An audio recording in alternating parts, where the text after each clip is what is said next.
نحمده ونصلي على رسوله الكريم أما بعد فأعوذ بالله من الشيطان الرجيم بسم الله الرحمن الرحيم ربي اشرح لي صدري ويسر لي أمري واحلل عقدة من لساني يفقهوا قولي ربي زدني علما ربي يسر ولا تعسر وتمم بالخير وبك نستعين اللهم فقهنا في الدين اللهم أرنا الحق حقا وارزقنا اتباعه وارنا الباطل باطلا وارزقنا اجتنابه آمین ثم آمین۔ السلام علیکم ورحمۃ اللہ وبرکاتہ۔ کیسے ہیں آپ سب؟ امید کرتے ہیں خیر و عافیت سے ہوں گے۔ الحمدللہ اللہ رب العزت سے دعا ہے کہ اللہ تعالیٰ آپ سب کو اپنے حفظ و امان پہ رکھے۔ اللہ رب العزت آپ پہ اپنی رحمتوں کا سایہ ہمیشہ بنائے رکھے، آمین ثم آمین۔ الحمدللہ ہم تحویل کعبہ کے حوالے سے پچھلے کچھ دن سے آیات دیکھ رہے ہیں، اور اس میں اللہ رب العزت نے ہمارے لیے بہت ساری نصیحتیں فرمائی ہیں، اور ان میں سے پچھلے لیکچر میں ہم نے کیا دیکھا تھا اس کو مختصر سے پہلے دیکھ لیتے ہیں، ہم پھر انشاءاللہ آج کے لیکچر کی طرف ہم چلیں گے۔ پچھلے لیکچر میں اللہ رب العزت نے فرمایا تھا کہ تم جہاں کہیں بھی ہو، سفر میں ہو، گھر میں ہو، کہیں بھی ہو، تم نے عبادت کس طرف منہ کر کے کرنی ہے؟ خانہ کعبہ کی طرف منہ کر کے نماز پڑھنی ہے، اور تم نیکیوں میں سبقت لے جاؤ۔ یہ بہت ہی خوبصورت میسج تھا اللہ رب العزت کی طرف سے ہم امت مسلمہ کے لیے، کہ نیکیوں میں سبقت لے جانا، کیونکہ اکثر انسان جو ہوتا ہے وہ نیکیاں کرنے میں سستی کاہلی سے کام لیتا ہے۔ اللہ رب العزت نے یہاں پہ وضاحت فرمائی ہے کہ نیکیوں میں بڑھ چڑھ کے حصہ لو، نیکی کو کام کو خوش دلی کے ساتھ کرو۔ یہ نہیں کہ بوجھ سمجھ کے نماز ادا کرو، بوجھ سمجھ کے زکوٰۃ دو، بوجھ سمجھ کے صدقہ خیرات کرو، کہ ایک بوجھ ہے یا کوئی مصیبت آئے تو تب ہم نماز پڑھنے بیٹھ جائیں، یا کوئی مصیبت ہو تو تب ہم صدقہ خیرات کریں، یا کوئی مسئلہ بنے تو تب ہم اپنے لہجوں کو نرم رکھیں۔ اللہ رب العزت نے فرمایا کہ ہر معاملے میں نیکی کے کام جو بھی ہیں، وہ حسن اخلاق ہو، وہ بہن بھائیوں کے ساتھ لین دین کا معاملہ ہو، وہ نماز ہو، وہ عبادات ہو، وہ کچھ بھی ہو، تم سب سے پہلے اس میں قدم اٹھاؤ تاکہ اللہ رب العزت تمہارے نیتوں کے بدلے میں تمہیں بہترین اجر عظیم عطا فرمائے۔ آج کی آیات میں بھی ہم انشاءاللہ تحویل کعبہ کے حوالے سے ہی دیکھیں گے، کیونکہ تحویل کعبہ کا جو موضوع ہے یہ بہت ہی طویل ہے، اور اس کو ہی ہم انشاءاللہ دیکھیں گے۔ تو آج کی آیت مبارکہ جو ہے ہم انشاءاللہ اس سے آغاز کرتے ہیں۔ اعوذ باللہ من الشیطان الرجیم بسم اللہ الرحمن الرحیم۔ ومن حیث، اور جہاں سے، خرجتا، آپ نکلیں، فولی، تو پھیر لیں، وجہ کا، اپنا چہرہ، شطر، جانب، مسجد الحرام، مسجد حرام کی، وحیث، اور جہاں کہیں بھی، کنتم ہو تم، فولو، تو پھیر لو، وجوہکم، اپنے چہرے، شطرہ، اسی کی طرف، لئلا، تاکہ نہ، یکون، رہے، للناس، لوگوں کے پاس، علیکم، تمہارے خلاف، حجت، کوئی حجت، الا الذین، مگر جنہوں نے ظلم کیا، جن لوگوں نے ظلم کیا، منہم، ان میں سے، فلا، سونا، تخشوہم، ڈرو ان سے، وخشونی، اور تم ڈرو مجھ سے، ولی اتما، تاکہ میں پوری کر دوں، نعمتی، نعمت اپنی، علیکم، تم پر، ولعلکم، تاکہ تم، تہتدون، تم ہدایت پاؤ۔ یہ تھی آج کی ہماری ایک آیت مبارکہ، اور اس کی ہم اب دیکھتے ہیں روٹ ورڈ۔ حجت، خرجتا، آپ نکلے، حاراجیم، اس کا روٹ ورڈ ہے، حجت، کوئی حجت، حاجیم، جیم، اس کا روٹ ورڈ ہے، ظلم، ظلم کیا، زوات، لام، میم، اس کا روٹ ورڈ ہے، تخشوہم، تم ڈرو ان سے، خاشین، جا، اس کا روٹ ورڈ ہے، وخشونی، اور ڈرو مجھ سے، خاشین، جا، اس کا روٹ ورڈ ہے، ولی اتما، تاکہ میں پوری کر دوں، تعمیم، میم، اس کا روٹ ورڈ ہے، تہتدون، تم ہدایت پاؤ، ہدایا، اس کا روٹ ورڈ ہے۔ یہ تھے ہمارے آج کے روٹ ورڈ، اور ہم انشاءاللہ اب دیکھتے ہیں اس کی تفسیر۔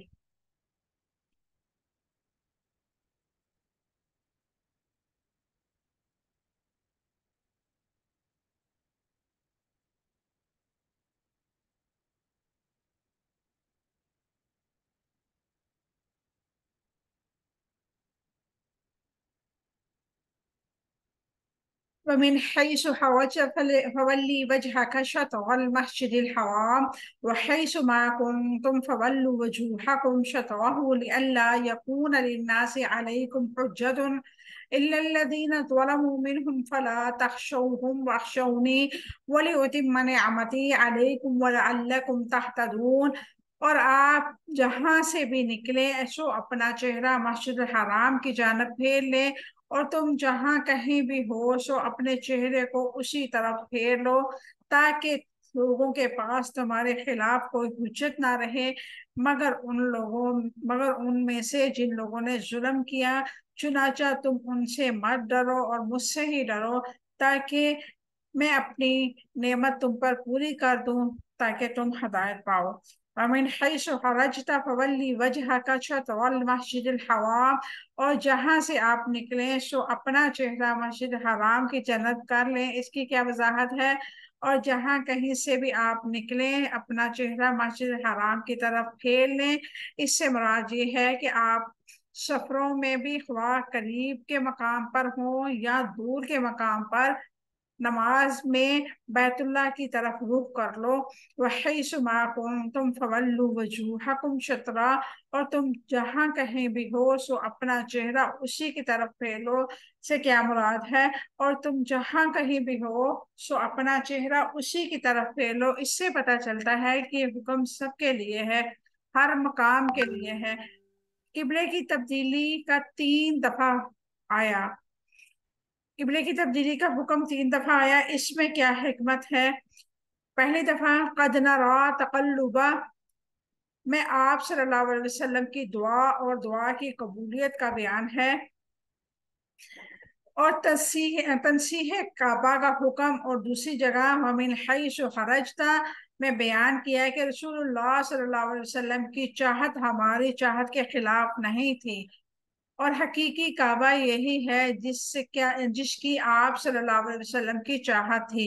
تیسرا حکم میں یہودیوں کے اعتراض کا جواب ہے کہ تمہاری کتابوں میں لکھا ہے کہ آپ کو بیت المقدس سے قبلہ کی طرف پھیر دیا جائے گا، یعنی کہ اللہ رب العزت نے تحویل کعبہ کو اتنی ڈیٹیل کے ساتھ بیان کیا تاکہ کوئی انسان بھی اس میں کوئی بھی شک و شبہات والی بات جو ہو اس کے ذہن سے نکل جائے۔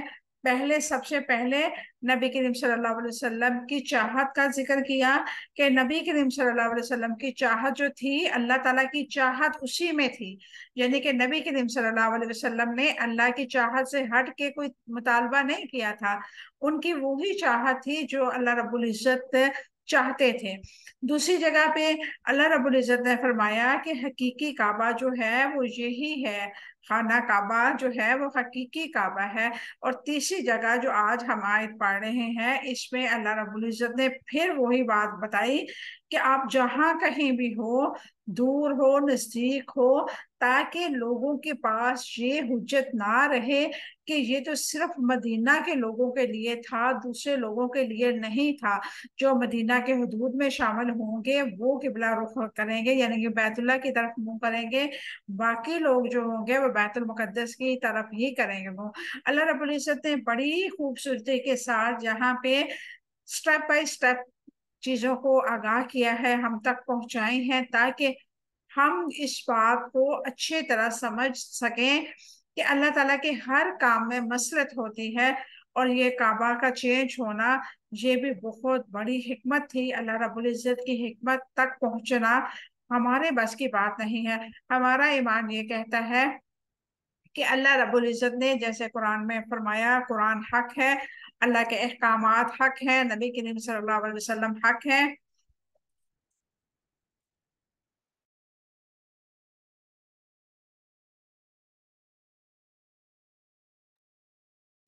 اور اللہ تعالیٰ کی تمام کتابیں حق ہیں، فرشتے حق ہیں۔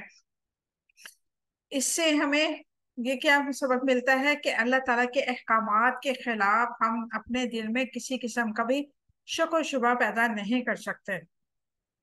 لِأَلَّا يَكُونَ لِلنَّاسِ عَلَيْكُمْ حُجَّةٌ، تاکہ لوگوں کے پاس تمہارے خلاف کوئی حجت نہ رہے۔ اس سے کیا مراد ہے؟ تاکہ لوگوں کے پاس تمہارے خلاف کوئی حجت نہ رہے، جہاں لوگوں سے مراد اہل کتاب ہے، کہ وہ یہ نہ کہیں کہ ہماری کتابوں میں تو اس امت کا قبلہ بیت اللہ ہے اور تمہاری نمازیں بیت المقدس کی طرف رخ کر کے پڑھتے ہیں۔ اگر یہ صفت پوری نہیں ہوتی تو یہودی مسلمان سے کہہ سکتے تھے تم وہ امت نہیں ہو۔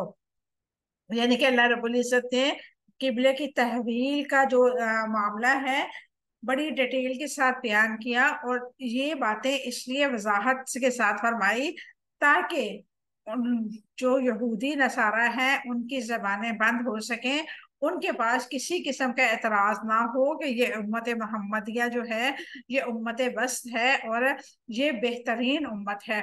اللہ رب العزت نے نبی کریم صلی اللہ علیہ وسلم کو خاتم الانبیاء بنایا، اور نبی کریم صلی اللہ علیہ وسلم کی امت بھی جو ہے آخری امت ہے، اور اس کی امت پہ بہت زیادہ ذمہ داریاں ہیں۔ اللہ رب العزت نے اگر ہمیں آخری امت بنایا ہے تو اس پہ بہت زیادہ ذمہ داریاں ڈالی ہیں۔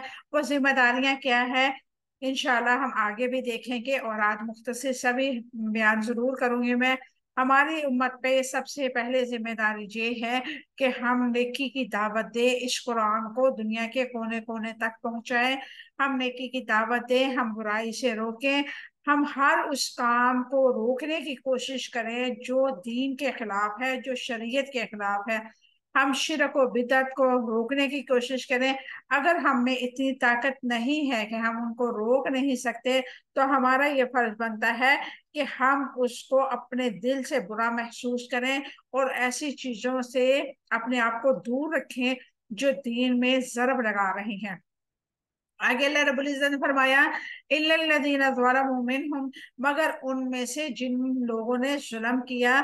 ظالموں سے مراد کون لوگ ہیں؟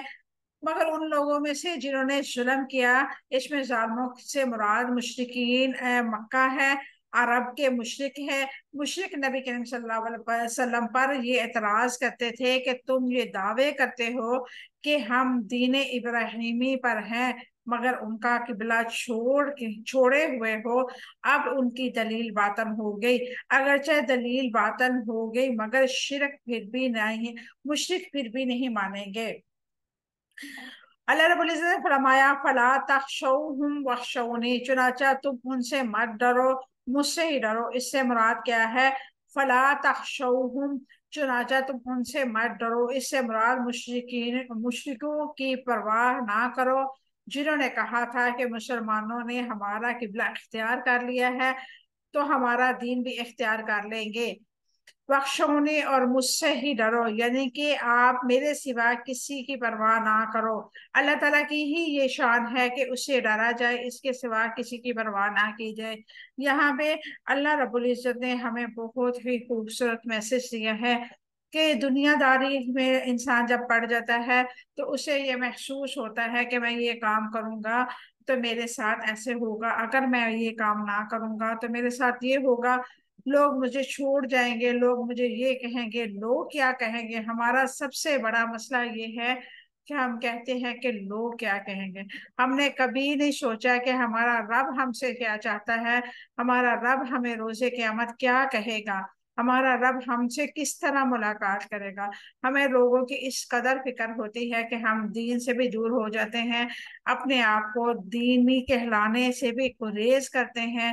ہم کوشش کرتے ہیں کہ دنیا کے ساتھ چلے اور دنیا کو خوش کرنے کے چکروں میں اپنے رب کو ناراض کر لیتے ہیں۔ اللہ رب العزت نے یہاں پہ وضاحت کے ساتھ فرمایا ہے کہ تم صرف مجھ سے ڈرو،